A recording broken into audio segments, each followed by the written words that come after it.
Hey, friends, if you've appreciated any of the Nine Marks podcasts, go to ninemarks.org/talk. Is that right? And you can help make them happen.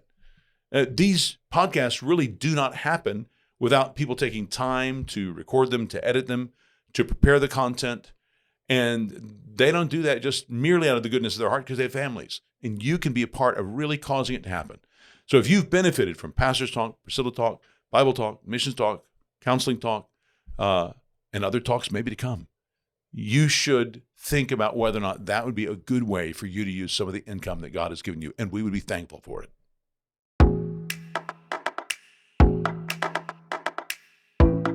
Hi, this is Jonathan Lehman. This is Mark Dever. Welcome to this episode of Nine Marks Pastor's Talk. Nine Marks exists to help pastors build healthy churches. Learn more at ninemarks.org. Yep. So we're a helping organization. That's we changed it from equip to help. Really? Uh-huh. Equip was How just do you feel too, about that? It was just too college a word. We needed more high school word. It's simpler. Yeah, just basic, straightforward. Here it is. We're here to help you. Okay. You're not into helping? I am. That's why I'm here. Earlier, we've been on break for a little while. Pastor's Talk has been on break for a little while. Someone's been gallivanting all over the hemisphere. It's not true. Me.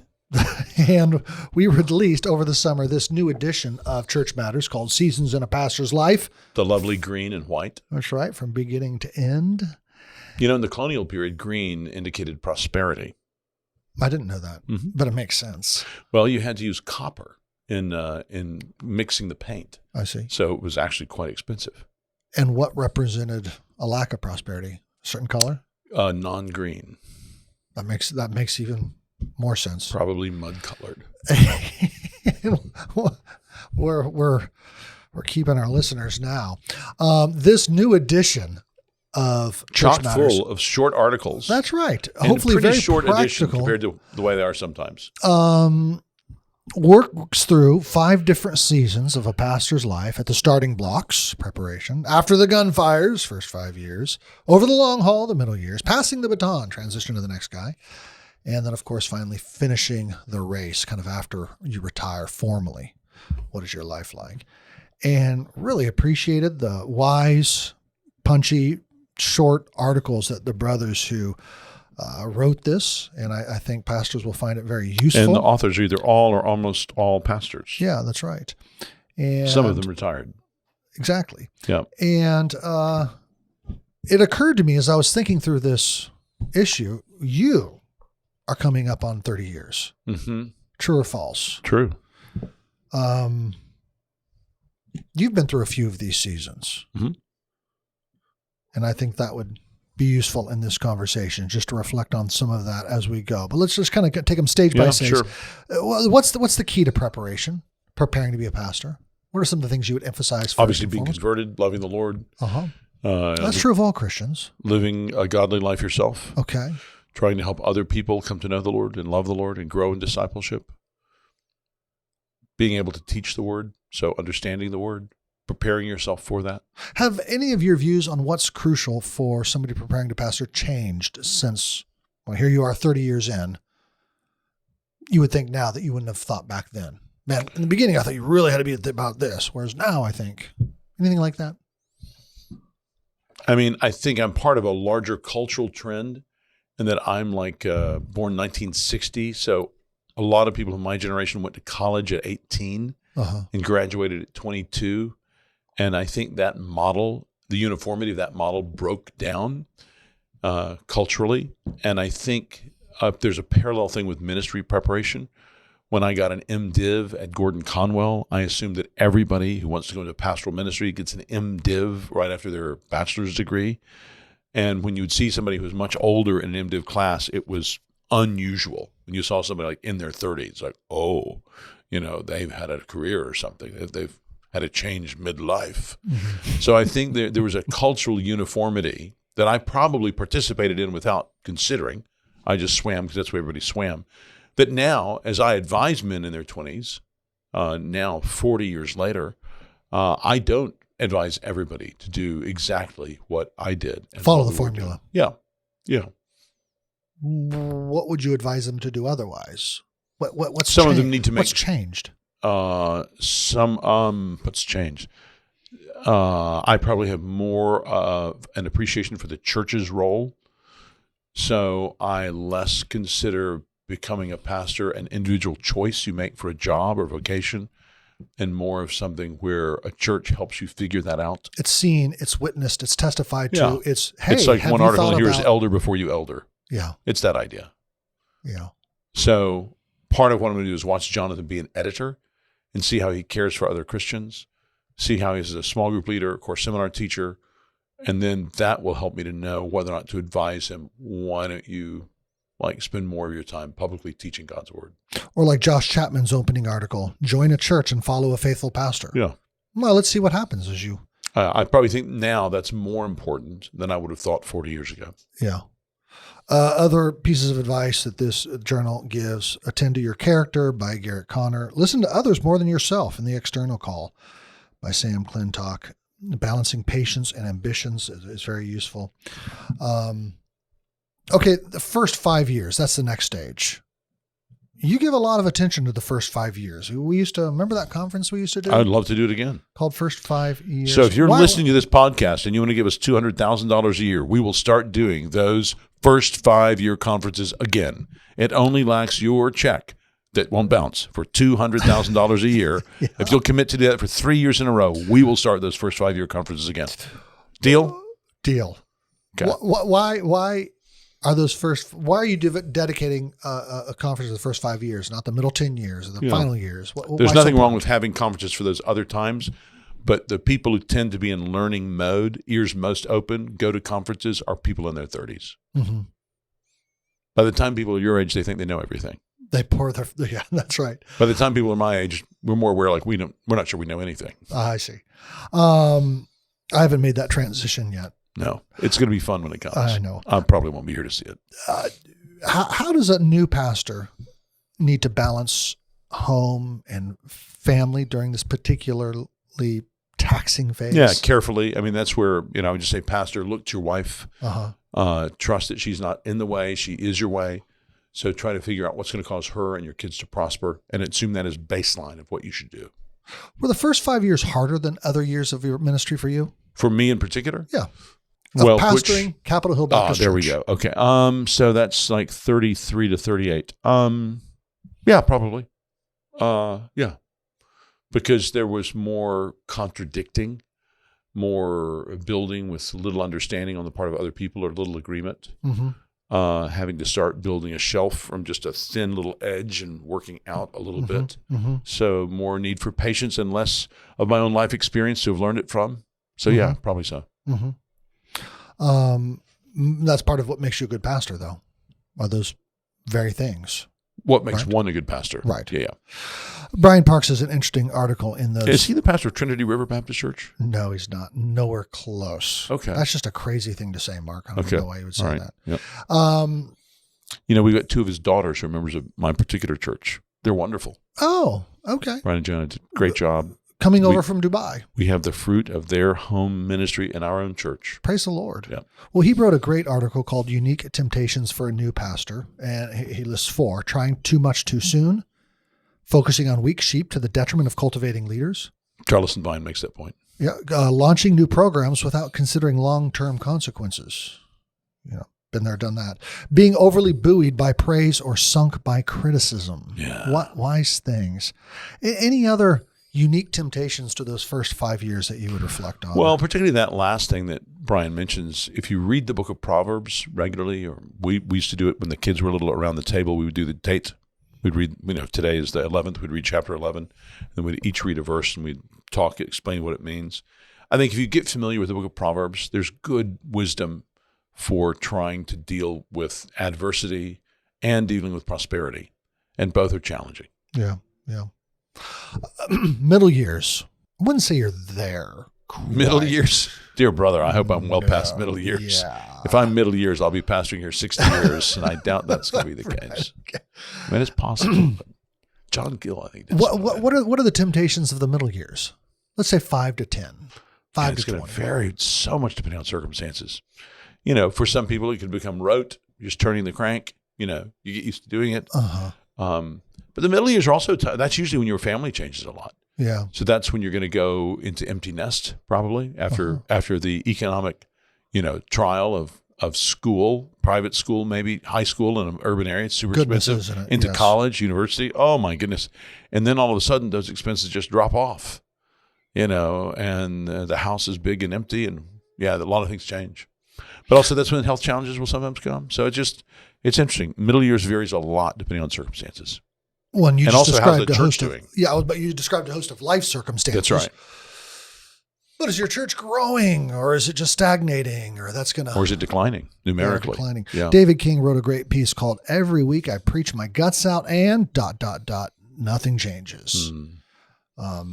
What would you say to a guy in those circumstances? Well, I would say if you talk to faithful members of Concord Baptist Church there in Chattanooga, you'd probably or David find pastors? you'd probably find a lot of spiritual maturing that's happened under David's faithful preaching. So I'm guessing David is capturing in humility a feeling, a temptation, but not really much of a reality. Josh Manley writes a good piece on preparing for unexpected storms. John Fulmer on. Would you say there were any bad pieces in that section? leaders? I'd have to look through them again and do some research to get back to you on that question. Thanks for it though. You're welcome. Any reflections in general on the blessings and or temptations of the stability pastors have after 5, 10, 15 years? Stability in bad practices is bad. Stability in good practices is good. I think sometimes our culture idolizes non-stability. Our culture idolizes the new, the changing, the different. You take your leading toothpaste and you rebrand it so you can get some new consumers. Mm-hmm. I think pastors are tempted to do that sometimes in a way it's not helpful at all. I think of the way you do the Lord's Supper. You use pretty close to the exact same language, same pattern again and again and again. Yep. And in general, I see you being willing to not do what's new, but keep doing the old. A fair assessment? Very fair. That is, I'm a creature of habit. Yes, but your habit is not accidental. No, it's not deliberate. lazy. That's it's true. deliberate. Yeah. Why? I think all of us learn by rote. We learn by repetition. Uh-huh. And that's not the only aspect. That's not the only thing. That's not the only way we learn. But I think it's foolish of us to not recognize that and not utilize that. Okay, if we're the, let's say 80% of pastors out there whose church is not just like growing dramatically, it's just like I have my 200, I'm kind of going along, 210. Gideon has his 300. Right, people come, people go. Yeah. This is just the middle. I'm just plodding onward. Yeah. And there's an impulse in me to try something new because I still want to do good things for the kingdom. Yeah. Are you telling me not to? No, I'm in favor of that kind of impulse. Okay. If Deepak has been a pastor here for a long time and wants to be the main preacher at a church and he's in his 50s, unless I think he's not able to do it. If he's able to do it, I am in favor of that. I just think it's great for a guy to try to do what he can. But I think there's a wrong discontent that you can be tempted to. But I want to be careful and not like rain on the parade of a brother who's been doing the same thing for 17 years and now feels he wants to try something else. If it's a good and godly thing, I'm going to try to help him. How do you identify a wrongful restlessness? And brother, just keep plotting. Just get up, preach another sermon, and do this. You're saying about just putting your head down for years, and every once in a while you look up. Yeah, there needs to be a place for that too. Yeah, I think that should be your basic posture. Yeah, your basic mode of operating. But I want to be careful and realize that the Lord calls people to be like Paul, to regularly wanting to go and plant and work where no one else has tilled the soil. And that's a great thing. Romans 10. Yeah. So I don't want to so exalt plodding that there's no place left for the entrepreneur, for the first one there. We want both. And the or Lord, that you promote complacency. I certainly don't want to encourage that. And so the Lord has, just like there are different members in the body, there are different kinds of pastors. Yeah. There are people the Lord uses different ways, and I'm good with that. People do not need to all be, like you or like me or like whoever you get to pastor your church. Yeah. What's striking to me is that sometimes the Lord really does use 15, 20 years to prepare a guy for a new work. That's right. all the wisdom he gains in his Yeah. 20s and 30s. He couldn't have done what the Lord's going to have him do at 48 or 54. Yeah. He's going to have him do. I think that's very true. You know? Yeah. Um, I think in heaven we'll be able to look back. I don't know if we want to, but I think we'll be able to look back and see, oh, that's why that and that and that, because that then for this. Yeah, okay. exactly. Yeah. I've seen some of that in my own life. Yeah. Next phase, passing the baton. Are you at the passing the baton? I'm certainly in the phase where phase? everybody asks me about passing the baton, which I try not to so I take didn't mean to. personally. Okay. Yeah. How often are you asked about passing the baton? A few times a day. No, seriously. Seriously. A few don't. That is not true. I'm pretty sure that's true.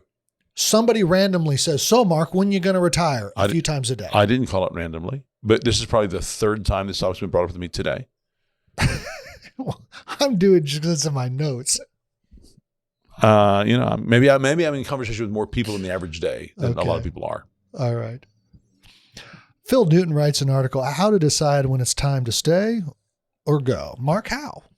How do you decide when it's time to stay? Again, you're asking me, man. I don't know. I'm No, trying to work you're on not, that I'm right not now. asking you personally. I'm asking you to advise others. On what I from don't your know vast- myself. Vast On store what I of don't know wisdom on myself. this topic. Well, I mean, I think there are some ways you can have a clear answer to that. You know, if you've Uh-huh. lost a heart for the work, if there are life circumstances that call you, you need to do something else. But if you are still fruitful in it, Mhm. and you are appreciating it and enjoying the opportunity, and others are still benefiting from it, then I would say keep going. Make sure you have people around you who can tell you if you think you shouldn't for any reason. So, I have people speak contrary things to me, and I want to listen and understand why. And then I'm the one ultimately who's going to have to give account for what I do with my life. And so I listen to the counsel, and, unless we're talking about the congregation of the elders voting me out, I'll take it into consideration and then do what I can. It seems like the conversations about when it's time to go start in earnest in one's 60s. That's my experience also. Is that reasonable? Is that right? Natural to be expected? I think so. I mean, we're only going to live so long, and, the Lord tells us in his word that we should expect 70 years, if not 70, if we're strong, maybe 80. Yeah. So, yeah, you're in your 60s. It's probably a good thing to So- think about. So I would just say for people who ask me what I've done for a successor, I would just say I've tried to make sure that the congregation is used to hearing other people preach, so that they're not used to just benefiting from my teaching, but there are other people's teaching, so they don't have to have me there. I think my role is probably more significant really as the leader of the congregation than merely as the preacher. And I think particularly for pastors who've been in a place a long time, that's probably the case. And it's hard to prepare for that individual being gone. So I'm going to come back to you preparing the church for a Yeah. transition in a second, but just to save you the 3 conversations a day you are having. You've already failed at that. Let me just save you a lot of trouble, and Yeah. you can declare it once for all. Right. What are your thoughts? On. Transition. Do you see yourself going another 10 years, 15 years, 20 years? That's in the Lord's hand, man. I don't know. Do you have any desire? I do not have a desire to do anything else. So I'd love to keep doing what I'm doing. Okay. But And you don't have I think it's imminent possible. plans. I do not. But I think it's possible that I can want to do that and that I shouldn't. And that's what I'm relying on brothers around me and my dear wife to help me realize. Do you invite that? Yes, regularly. For those of us who don't know how to do that, what do you do? How do you invite that? In a conversation with my wife, seeing how she's doing, how she's feeling, what she's thinking about things, in conversations with, different elders suggesting, hey, particularly be watching for this, talk to me, let me know what you think, trying to make sure I initiate conversations like that regularly in case people are thinking something. I just make it easier for them to say, hey, maybe it's time for you to think of moving on. Seriously, you got to do that. Right. Yeah. I think I've seen brothers stick in churches too long and for bad reasons. Mm-hmm. And I do not want to hurt a church that I've given my life to help. Yeah. So, Well, in all sincerity, you strike me as still very vigorous, physically, mentally, emotionally. I just took a nap before this. It's hard for me to imagine Yeah. it needing to be anytime soon, but one doesn't always feel that way. No, and sudden changes can happen in health. No, that's right. As I'm in my mid 60s, and so things can change very quickly, and you just have to be prepared for that because the Lord's going to call us home, and that's a great thing. Any other thoughts? William Spink has an article in here on preparing the church for transition. You talked about and nurturing them on a multitude of voices. Mm-hmm. Well, I think a way depending on you. Other thoughts on that? I think a way to use an issue like this would be to get 2 or 3 pastor friends together, get extra copies of it, give it to them, and say, brothers, why don't we get together and let's agree to actually read this thing, and let's read the first section. We'll get together for coffee.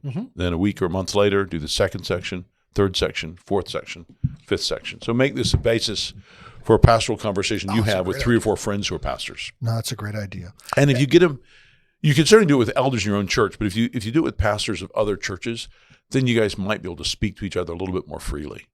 Sweet articles from Doug Van Meter on supporting the next guy, from Bob Johnson on how should I serve my church after I stop being a senior pastor. And then the final section on finishing the race, Wes Pastor on learn to rest. Phil Newton on pastor, or remember where your identity is before you retire. A good pastoral word there. Mike Bullmore, brothers, train up the next generation. So lots of wisdom that would be worth going through, as you say, Mark. As I think about just say my life as a whole, right? Dreams and fears of childhood, anxieties and attitudes of adolescence, ambitions of early work years and later work years. There's certain natural seasons to life. Here you are, year 30 of the pastorate. Yeah. Are there natural seasons to pastoring that you can see now that you couldn't see before? I think you all in this issue have actually laid out the seasons pretty well. I think if somebody has, let's say a guy is 37 and he gets a very serious cancer, I mean, there are definitely other ways your life can be broken up. Yeah. But the ways you all have laid it out here, I think is pretty normal. Okay, back to, the analogy here, life cycle. I was talking to somebody the other day, some younger men the other day, and I talked about how temptations change from, say, your 20s and 30s. Yeah. You kind of you want to be known or something like that. Whereas the older I get, 40s and 50s, it's more like comfort. I'd like a nap, please. Yeah. I can nap in public or in private. It's up to you guys. Well, it's moving from wanting to be known to say money. Money's more of a temptation at 50 than it was for me at, say, at 30. Yeah, I think that's probably common. Okay, what about as pastors? Are there changing temptations? I think it'd be pretty similar. Again, it depends on the guy's situation. What has he gotten a lot of? What has he not? What has he desired? What has his heart cultivated? So I would say that the answer must be yes, but I don't know if I've done a lot of careful thinking about that by asking people that question. I think I'm more looking at the individual I'm talking to, and I don't have a sociologist. He's in his 40s. I'll remember that there, and he's in his 60s. Because I've seen 20-somethings get discouraged and 60-somethings get discouraged. Yeah, sure. So I would think, as a guy who ends up counseling a lot of pastors, I would say it varies a lot depending on the individual.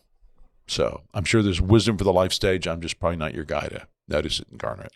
How have your godly desires changed between year 5, the things you really wanted as a pastor, year 5, year 2, good things that you wanted versus what you want now?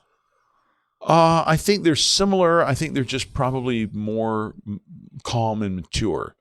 I think I understood people were incomplete and sinners 5 years in. I think I have a whole different feel 30 years in. Like Christianity is a religion of redemption. And therefore, I understand people are going to have challenges and problems. And I want to work to see what you can do with what you have in front of you. With this person, this sister, this brother, here's what's happened in their lives. Here's what they've done. Here's what's been done to them. What can we do to be useful and encourage them in the work of the Lord? That almost sounds like less of yourself, more of how can I help you on the path to redemption? Well, not just on the path to redemption, but on the path of the Christian, and the Christian life. Yeah. So I think often, when you're in your early 20s, you can have simple ways of quantifying spiritual maturity that, if you recall them in your 60s, you're amused by. I thought this, and this meant being mature. Yeah. But I've watched so many women be keen Christians as undergrads, and then be very depressed when they're in their early 30s and they're dealing with 2 small children. Yeah. Thinking that somehow they're not as good a Christian because they're not going to the meetings and discipling and evangelizing and being in small groups. And the way they did in college. Yeah, and I'm thinking like, no. This is, you're just, or, a guy feel guilty for not, he has to do so much at work. When I'm thinking like, you're doing probably exactly what you should do. So a lot of times it's a false idea of what it means to live as a serious and intense Christian that's been where undergrad or youth activities have been idolized thoughtlessly, and trying to help guys in their 20s and 30s, young women, middle-aged people, break out of those things and realize actually maturity is you're putting another step forward following Jesus with all the things you're bearing, with what's happening in your family that you hoped would not happen, what's happening in your work that you didn't mean to happen, and yet you're continuing to follow the Lord. That is amazing. And I want to help you do that. To the young, maturity can be thought of as zeal. If I'm experiencing zeal. Yeah.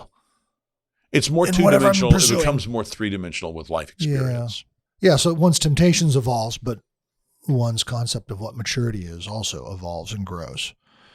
And where one finds sweetness and what's sweet in life and what's joy-giving in life also changes and evolves with the passing years. Sometimes it changes, sometimes it just sweetens and deepens and where it was in the first place.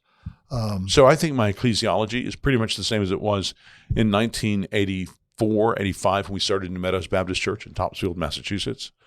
But I think my understanding of why those different bits of ecclesiology matter has grown and taken on more texture. I often say to people, I kind of like getting old. I appreciate the wisdom. Not to say I'm wise, but comparison to what I was at age 30. Yeah. I like growing. It really is treasure. Oh, yeah. It really is sweet, as Proverbs talks about. I like you much better in your 50s than I did in your 20s. You're a lot less trouble. I assume so does everybody. Yeah. I'm not sure Shannon. Except maybe the Lord. Yeah. He loves you. Getting old in that regard is good. Yeah. And not to be despised. That's right. Well, so many do. What joys have you experienced after 30 years in the pastorate that you didn't expect? Just watching people go home to be with the Lord. Well, you had expected that? I feel like you talked about that early. Maybe not. Yeah, but I probably did more than most people because I've always thought about that. Yeah. But just watching people, knowing people better, watching, generations grow up and know the Lord, watching now romances happen among the children of people whom I married. Yeah, that's right. Stuff like that. Getting to baptize the people who are kids of the people that I baptized. Mm-hmm. Yeah. Mm-hmm. Any other reflections, Mark, after 30 years? Seasons of a pastor's life? For me, the pastorate feels more the same 30 years later than it does different. But maybe that's just me. Unpack that a little bit. I can try to get all kind of Hallmark cardy about 30 years, but it just, for me, the things that are the same seem bigger and more pronounced and draw my attention more than any kind of change that the I've fact that I'm experienced. to preach this Sunday. Yeah, to that care I've got for to go these work on a people. sermon, that I pray for these people, I think about membership and discipline. Yeah. All right. Well, thank you for your time, brother. Thank you.